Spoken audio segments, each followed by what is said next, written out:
Good morning friends. Okay, last time हमने chapter number 12 okay three dimensional introduction to three dimensional geometry okay complete किया। उसके related जेडब्ल्यू के simple simple example भी देख लिए। ओके, नेक्स्ट चैप्टर हम स्टार्ट करेंगे chapter number 15। Okay, easy chapter है स्टैटिस्टिक्स। ओके, स्टैटिस्टिक्स चैप्टर आपने 10th स्टैंडर्ड में स्टडी कर लिया। ओके, 10th स्टैंडर्ड में स्टैटिस्टिक चैप्टर कंप्लीट कर दिया है। ओके, उसमें आपने कैलकुलेशन किए थे। ओके, उस चैप्टर में और इस चैप्टर में थोड़ा सा डिफरेंस। ओके, डिफरेंस क्या है? ओके, तो उस चैप्टर में आप जो डेटा कलेक्ट कर रहे थे, ओके, जो डेटा फाइंड कर रहे थे, is called collected for okay is called क्या कर रहे थे? उसको सेंट्रल टेंडेंसी आप फाइंड कर रहे थे। Okay okay, measure of central tendency आप फाइंड कर रहे थे, यानी कि सेंट्रल वैल्यू फाइंड कर रहे थे। ओके, यहाँ पे स्टैटिस्टिक का मतलब क्या होगा?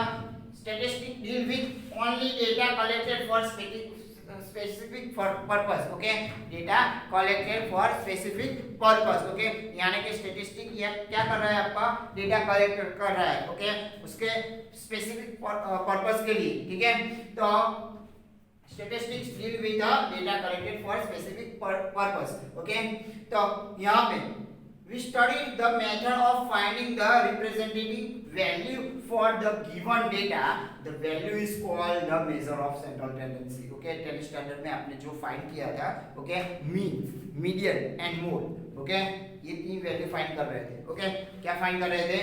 mean, median and mode, तीन वैल्यू आप फाइंड कर रहे थे। okay, it's called a measure of tendency। okay, measure of central tendency। okay, measure of central tendency। okay, यानी कि आप मेजरमेंट क्या कर रहे थे? Mid point, okay, medium value find कर रहे थे using a mean, median and mode. Okay, यहाँ पे कोई भी दो पर्पस, ओके, कोई भी टू थिंग्स, ओके, कोई भी टू बैट्समैन, ओके, कोई भी टू के कंपैरिजन में which one is better, which one is better, यानी कि हम कंपैरिजन टू पर्सन की करनी है, मुझे कोई भी टू पर्सन की करनी है कंपैरिजन। ओके, तो which one is better, which one is better। Okay, तो इस टाइप के क्वेश्चन आंसर के लिए इस चैप्टर में हमें जो मेथड दी गई है उसी को फॉलो करना है। ठीक है, जो मीन, मीडियन और मोड की बात की थी, ओके, तो 10th स्टैंडर्ड को रिकॉल कर देते हैं। हमारे पास डेटा कितने टाइप के होते हैं? डेटा कितने टाइप के होते हैं? तो two types of data. Okay, हमारे पास two types of data,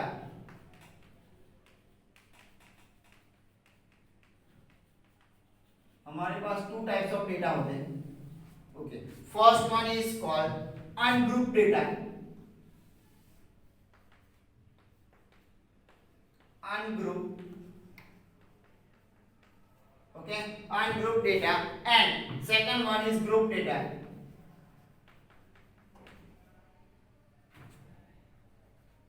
group data.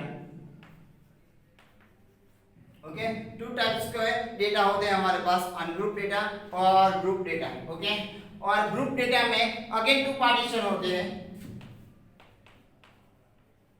Continuous and discontinuous. Okay, that means कि कंटिन्यूअस फ्रीक्वेंसी डिस्ट्रीब्यूशन ऐसा बोलते हैं, continuous frequency distribution. Okay, continuous frequency distribution और discontinuous, okay, discrete frequency discrete बोलते हैं इसको, discrete frequency distribution. Okay, यानी कि two types, continuous and discrete frequency distribution. Okay, तो अनग्रुप डेटा किसको कहेंगे? ओके, फॉर एग्जांपल, ओके, हमारे क्लास में 40 स्टूडेंट है, तो 40 स्टूडेंट के मैथ्स का टेस्ट के मार्क्स के एनालिसिस किए। ओके, तो मेरे पास डेटा किसी स्टूडेंट के 50 मार्क्स है, किसी के 45 है, किसी के 47 है, किसी के 40 है, किसी के 35 है। तो इस टाइप का डेटा कलेक्टेड होता है 450, 45, 47, 48, यानी कि मुझे पता नहीं किस पर्सन के मार्क्स है, मुझे पता है सिर्फ मार्क्स। मुझे क्या पता है, सिर्फ और सिर्फ मार्क्स, यानी कि मेरे पास मार्क्स के एनालिसिस के डेटा है, यानी कि 50, 47, 45, 42, 43, ओके। इस टाइप के डेटा जो कलेक्ट होते हैं, इस टाइप के डेटा जो कलेक्ट होते हैं, इस टाइप को डेटा को हम अनग्रुप डेटा कहेंगे। क्या कहेंगे? Ungroup data, okay. क्या कहेंगे हमारे पास? Ungroup data, okay. और ग्रुप डेटा में कंटीन्यूअस फ्रीक्वेंसी डिस्ट्रीब्यूशन क्या होगा? कंटीन्यूअस फ्रीक्वेंसी डिस्ट्रीब्यूशन और डिस्क्रीट फ्रीक्वेंसी डिस्ट्रीब्यूशन, ओके। तो डिस्क्रीट फ्रीक्वेंसी डिस्ट्रीब्यूशन में क्या होगा?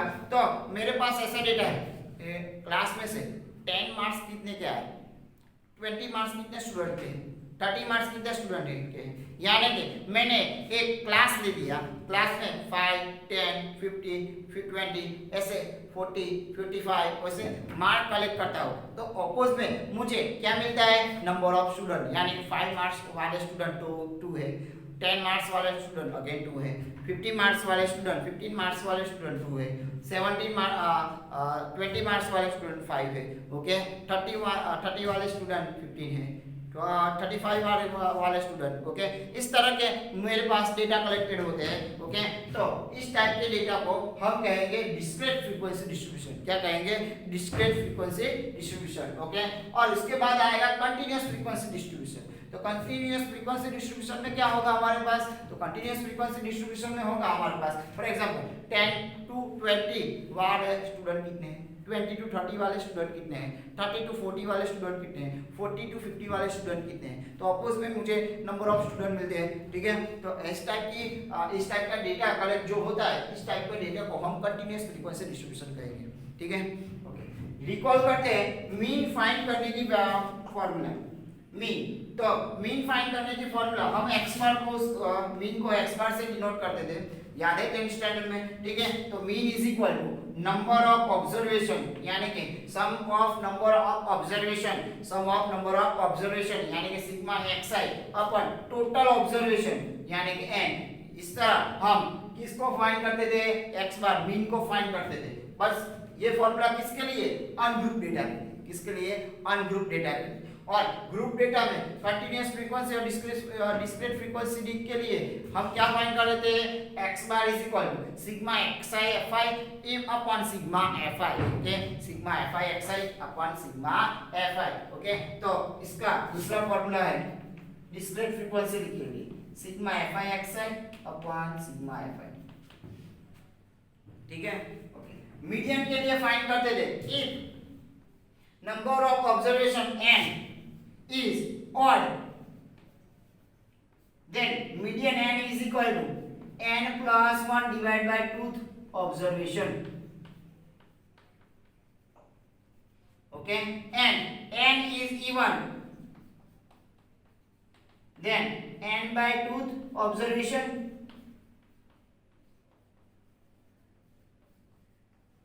plus n by 2 plus 1 observation divided by 2, okay. और मोड के लिए भी अलग से फॉर्मूला थी, ठीक है। तो इस टाइप के फॉर्मूला हम 10th स्टैंडर्ड में स्टडी करके आए, ओके। तो ये इंट्रोडक्शन टू 10th स्टैंडर्ड था, ओके। इस टाइप के आपने एग्जांपल किए, ठीक है।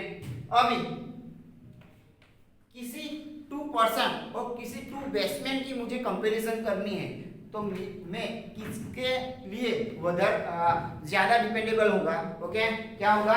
ज्यादा डिपेंडेबल होगा, किसके पर ज्यादा डिपेंडेबल होगा, यानी कि मैं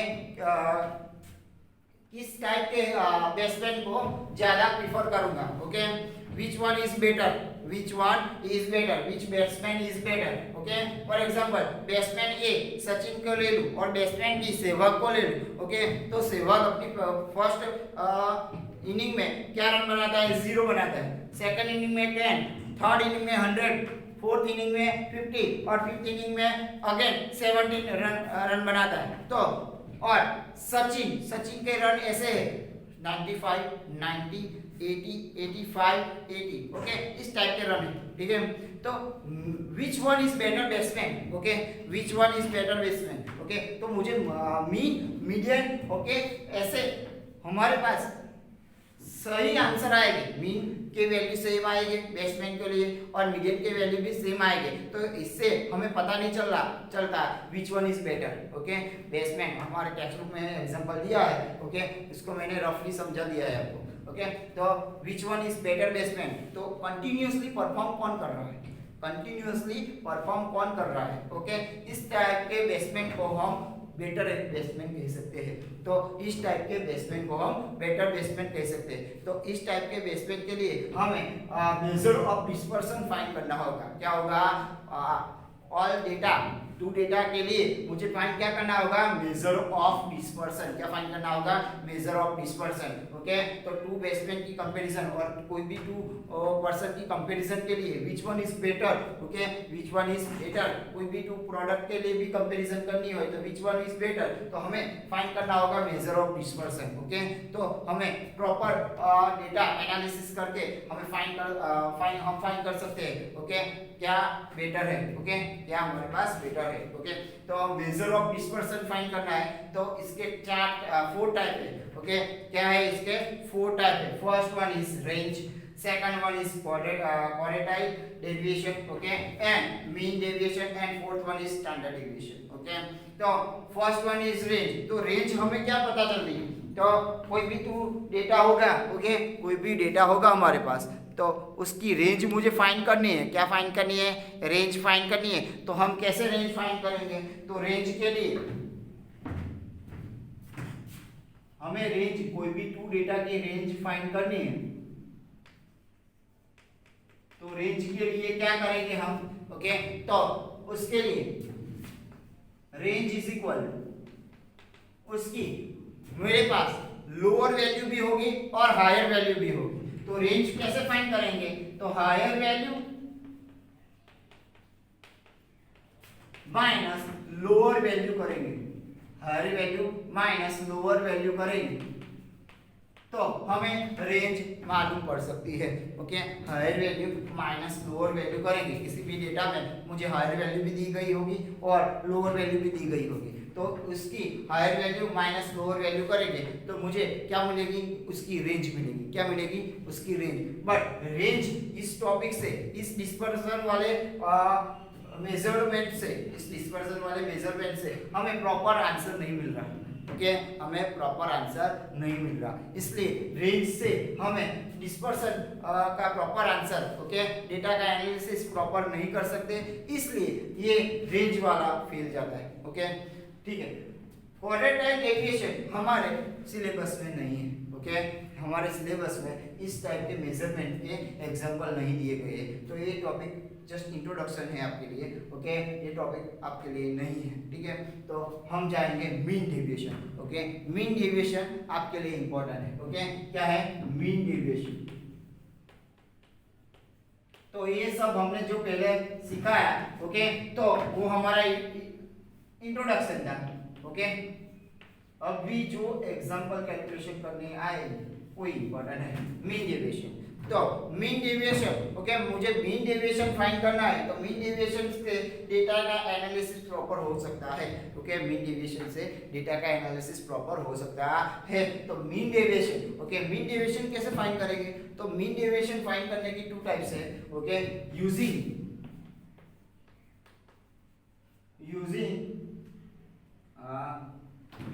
क्या करेंगे हम, for using mean and using median, using mean and using median you have to find mean deviation. Okay, तो हमें mean deviation फाइंड करना है, मीन डेविएशन फाइंड करना है तो हमारे पास प्रॉपर मेथड होनी चाहिए। ओके, मीन डेविएशन का फॉर्मूला होना चाहिए। ओके, कैलकुलेशन बेस्ड चैप्टर है हमारे पास, ओनली फॉर्मूला एंड कैलकुलेशन करना होगा। तो मीन डेविएशन कैसे फाइंड करेंगे, mean deviation using a mean. Okay, first topic is mean deviation using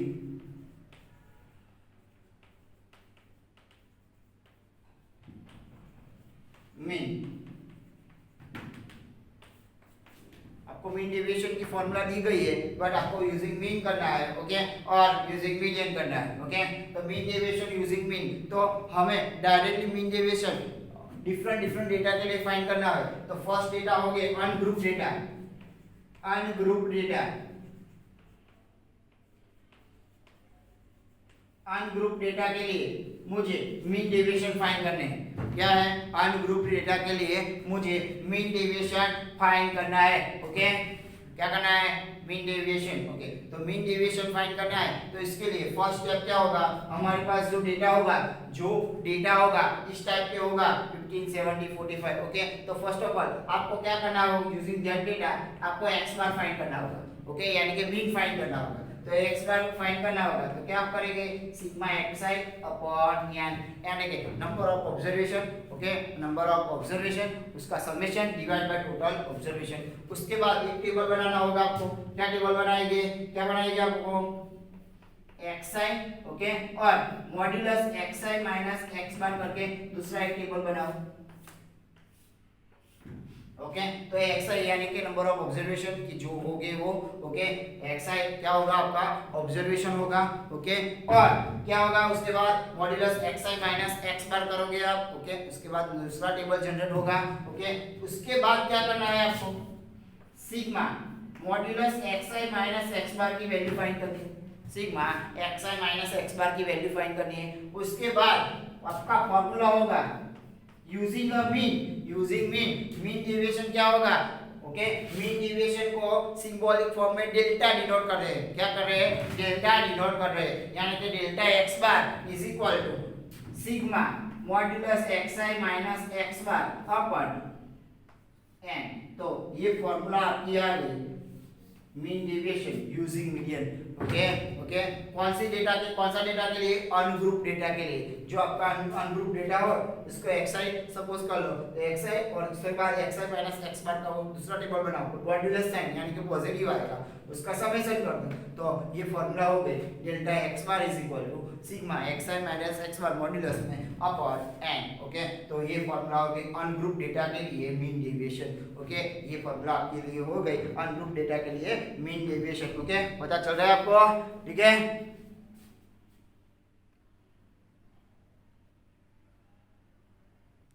next हम देखते हैं उसके related extra example.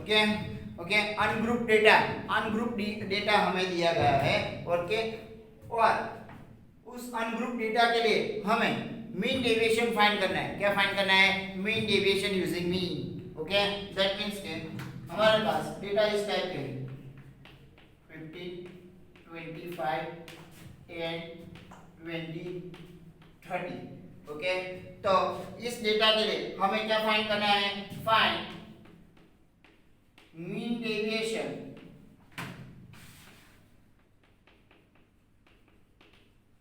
Using mean. क्या फाइंड करना है? Mean deviation using mean. Okay, इस डेटा फाइंड करना है हम। ओके, तो फर्स्ट ऑफ ऑल हम क्या करेंगे? मीन फाइंड करेंगे। इस डेटा का क्या फाइंड करेंगे? मीन फाइंड करेंगे, यानी कि x bar is equal to क्या होगा? Sigma xi upon n। क्या होगा? Sigma xi upon n। Okay, summation of all observation divided by total observation. Okay, यानी कि क्या होगा? 50 plus 25 plus 10 plus 20 plus 30 divide by total observation है हमारे पास 5। ओके, तो क्या होगा? x bar is equal to total summation करो तो 40 प्लस 10 50 50 100, यानी कि 100 डिवाइडेड बाय 5, यानी कि आंसर आ गया 20। ठीक है, तो हमारे पास 20 आंसर आ गया। यानी कि एक टेबल बनाओ xi का, xi की वैल्यू आ गई है, यानी कि 50 20 10 20 एंड 30। ठीक है, इस वैल्यू को ऐसे लिख दीजिए। ओके, इसके बाद मॉड्यूलस में xi माइनस x बार ऐसा टेबल बनाओ, xi माइनस x बार ऐसा टेबल बनाओ, यानी 15 में से x बार जो आया 20 वो सब्ट्रैक्ट करना है, बट मॉड्यूलस की साइन दी गई है, यानी कि पॉजिटिव आंसर आएगा। यानी 50 माइनस 20 माइनस 5 मॉड्यूलस से plus 5। Same to same 20 minus 20 क्या होगा? सॉरी 25 माइनस 20 अगेन क्या होगा? 5। देन 10 माइनस 20 माइनस 10 आएगा, बट मॉड्यूलस है यानी कि प्लस 10 लिखेंगे। 20 माइनस 20 0 एंड 30 माइनस 20 10। तो उसका टोटल समेशन कीजिए यानी कि सिग्मा क्या होगा xi माइनस x बार, क्या होगा xi माइनस x बार। तो क्या होगा मेरे पास xi माइनस x बार में 5 5 10 10 20 प्लस 10 30। तो ऐसा एक टेबल क्रिएट होगा मेरे पास।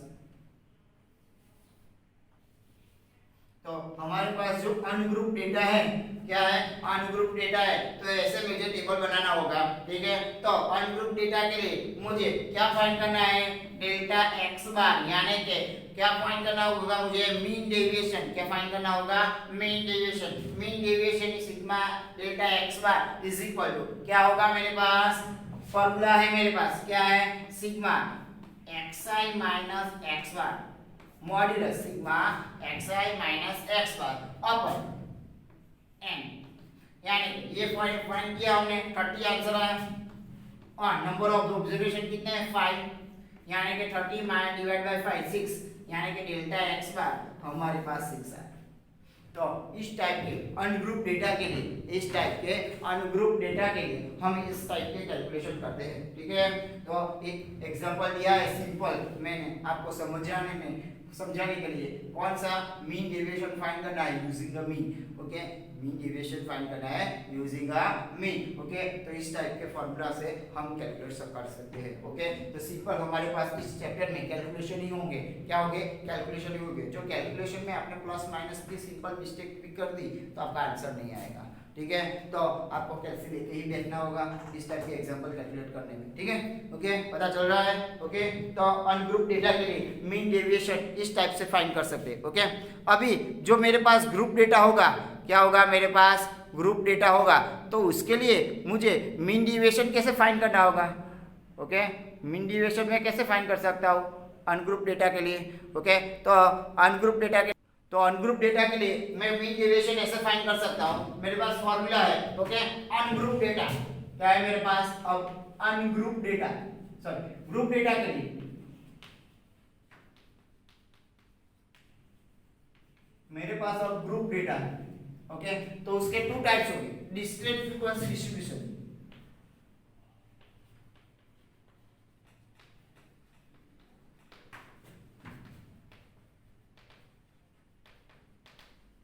Discrete frequency distribution. ओके, यानी कि डिस्क्रीट फ्रीक्वेंसी डिस्ट्रीब्यूशन होगा और क्या होगा continuous frequency distribution.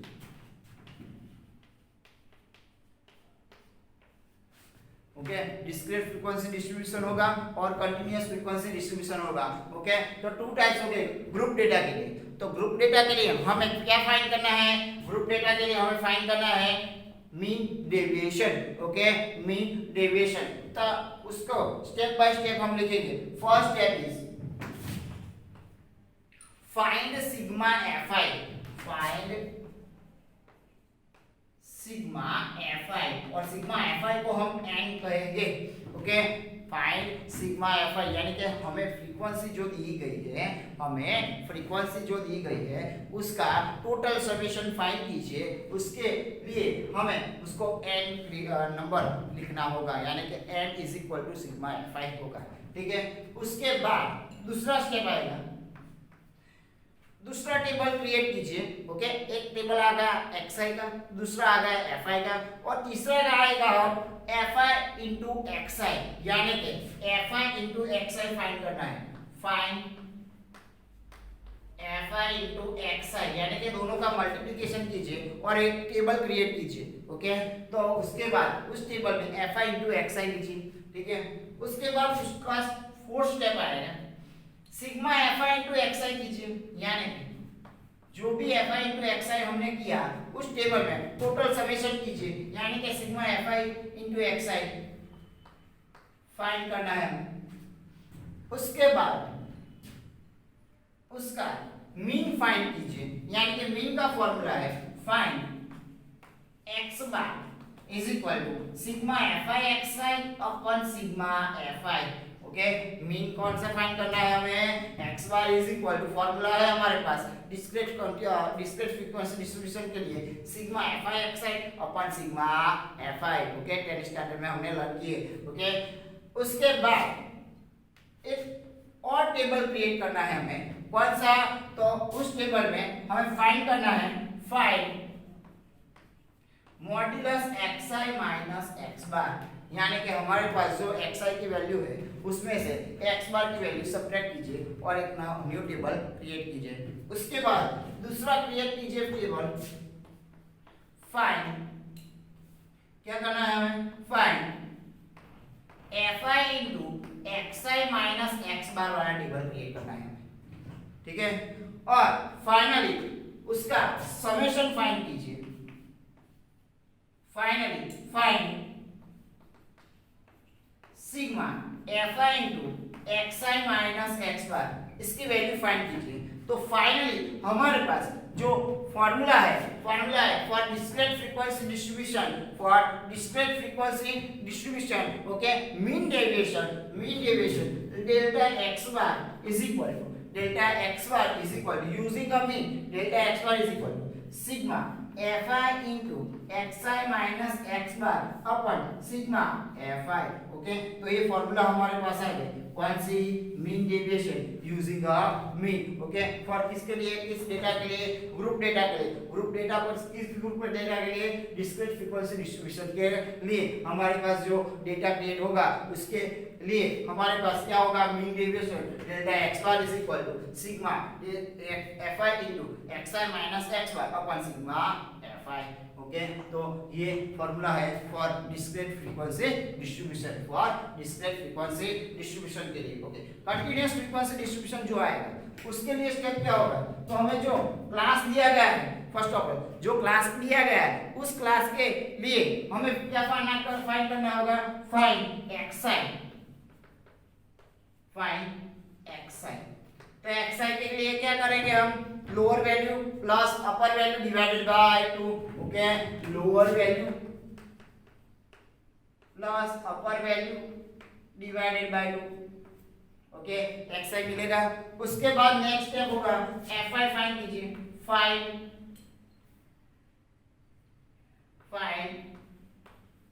Sigma fi, okay fi तो दिया गया होगा, उसके बाद उसका टोटल समेशन फाइंड कीजिए, यानी कि सिग्मा fi फाइंड करना है हमें, ओके फाइंड सिग्मा fi। उसके बाद न्यू टेबल क्रिएट करना होगा, ओके फाइंड क्या करना होगा हमें, फाइंड fi इनटू xi, उस दोनों का मल्टीप्लिकेशन। उसके बाद नेक्स्ट स्टेप फाइंड सिग्मा